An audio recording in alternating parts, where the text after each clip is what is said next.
na kung saan sa ngayon ay patuloy pa rin natin na binabantayan ang dalawang bagyo na nasa silangan at kanluran po ng ating bansa. Nakakapopo pinapalakas na may ito ang habagat. Si Bagyong Butchoy na nabuo sa West Philippine Sea ay nakalayo na nga po at nagbabanda po na mag-landfall bukas na umaga dyan po sa may Hainan, southern part ng China. Habang si Bagyong Karina naman na nasa loob ng ating area of responsibility about 302 km east of Divilacan, Isabela ay patuloy ang paglakas at paglay na ang lakas ng hangin na umaabot po sa 100 km per hour at mamayang gabi posibleng lalakas pa po yan into severe tropical storm habang nasa silangang baybay na po ng Cagayan at posibleng magbabago na po ang direksyon yan pa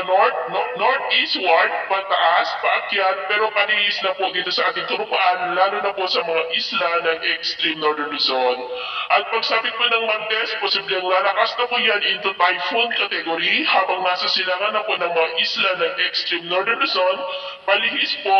at sa Miyerkules po, posibleng isa na po yan na super typhoon habang nagbabanta naman na palapit sa northern part ng Taiwan at eastern part po ng China. At sa Huwebes, posibleng tuluyan na po yan na nakalabas sa ating area of responsibility. Pero kahit hindi po yan mag-landfall sa ating bansa, ay paghandaan naman po natin ang habagat na nagsisimula na nga po na lumakas, magpapaulan sa malaking bahagi ng ating bansa, lalo na po yan sa western section hanggang sa susunod po na weekend.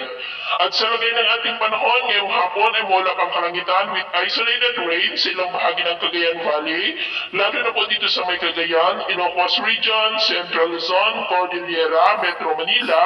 ilang bahagi ng Calabarzon, Bicol Region, Mimaropa, Western Visayas, ilang bahagi lamang ng Central at Eastern Visayas, Basilan, Zamboanga Peninsula, Northern Mindanao, Caraga, Davao Region at ilang bahagi ng Sorsogon, posibleng magtuloy-tuloy ang mga isolated rains sa ilang bahagi po ng ating bansa at posibleng malalakas na ulan dito po sa ilang bahagi ng Northern Luzon, kaya mag-ingat po tayo sa mga banta pa rin ng mga pagbaha at pagguho ng lupa. At sa atin naman po mga baybayin, wala naman po tayong nakatas ng mga gale warning signals, pero ba yung pag-iingat habang po